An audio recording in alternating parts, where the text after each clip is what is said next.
Swedish politics appears impeccably polite, and on a high street in the town of Södertälje there's a succession of neat little houses which all the parties campaign from.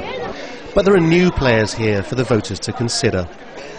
This is the Nationaldemokraternas party, previously the subject of bans in Sweden. Their campaign poster reads, "With your votes we will build Södertälje, not Baghdad," which is another way of saying, no Iraqis here. The Iraqis is forming their own society here, and it's not possible. It's not likely that you can integrate a whole foreign group of people. You can integrate single individuals, but not like when you have hundreds of thousands of immigrants from different parts. Then they form their own society. Here's why they're campaigning in Södertälje. Since the Iraq War, Sweden has taken in thousands of Iraqi asylum seekers. 8,000 live here. They constitute more than a tenth of the town. A few years ago, people like Svenne would certainly have got asylum. Almost kidnapped in Baghdad, he says he fled to Sweden in fear of his life. Now, the authorities don't want to know. The situation in Iraq is good now, and you have to back. But what we see it now, it's not, you know. It's the bad service there. Many people are still killed there. Not almost just the famous people, for example, who are working in the government. Almost the employer. Are you frightened of going back? Yeah, totally I'm frightened.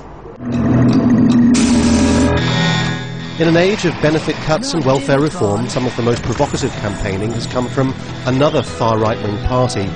This video implores Swedes to hurry before the Muslims get your pension. Banned on TV, it's become an internet hit. The party leader has said Islam is the greatest threat to Sweden since World War II. He's likely to get elected to Parliament on Sunday. There's no suggestion at the moment that the rise of the far right in Sweden is causing anything like racist attacks, but what does seem to be the case is that the shift to the right in Swedish society means that even in this most liberal of European countries, there is simply no appetite anymore to extend a welcome to Iraqis or Somalis or anybody else who might want to come here seeking refuge.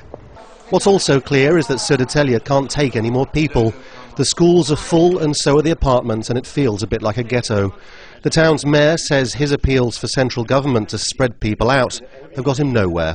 We have problems in the school, we have a lack of accommodation, and it's impossible for us to find job opportunities for everybody.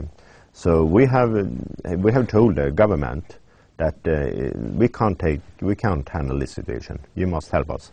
You told the central government this? Yeah, we told the central government that, yeah. And so what's happened as a result of that then? Nothing. Sweden's human rights record is second to none, but Svenne isn't alone. This year, Sweden is trying to expel several thousand Iraqis. Even here, hard economic realities seem to be winning over benevolence. Seeking refuge in Europe is getting harder and harder. Lawrence Lee, Al Jazeera, Södertälje in Sweden.